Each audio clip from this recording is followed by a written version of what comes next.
မင်္ဂလာပါရှင်အန်ဒီ မင်္ဂလာပါသမီး အန်ဒီလေးသမီးလေးအန်ဒီကိုလေမိကုန်းတစ်ခုနှစ်ခုလောက်မိမယ်နော်ဟုတ်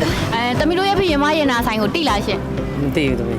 မသိဘူးဆိုသမီးပြပြမယ်နော်သမီးတို့ရဲ့ဖရင်မရန်နာဆိုင်က84လမ်း333လီတာမှာဆိုင်ကြီးကြီးဖွင့်လာတာပါရှင် ဟုတ်ပါဟုတ်ပါ သမီးတို့ရဲ့ဆိုင်မှာစိတ်နဲ့ကြောက်တဲ့လက်ဝဲရနာမျိုးစုံဒီဇိုင်းမျိုးစုံရှိရနော်အန်ဒီလာအပြီးချင်းလည်းရပါတယ်ရှင် ဒီပါလာခဲ့ပါမယ် ဟုတ်ကဲ့ပါရှင်သမီးတို့မျိုးနေပါမယ်နော်အခုလိုဖြည်းဖြည်းလေးကျေးဇူးအများကြီးတင်ပါတယ်ရှင် ဒီပါကျေးဇူးတင်ပါတယ် ဟုတ်ကဲ့ရှင်ဟုတ်ဒါလေးကလက်ဆောင်လေးပါရှင်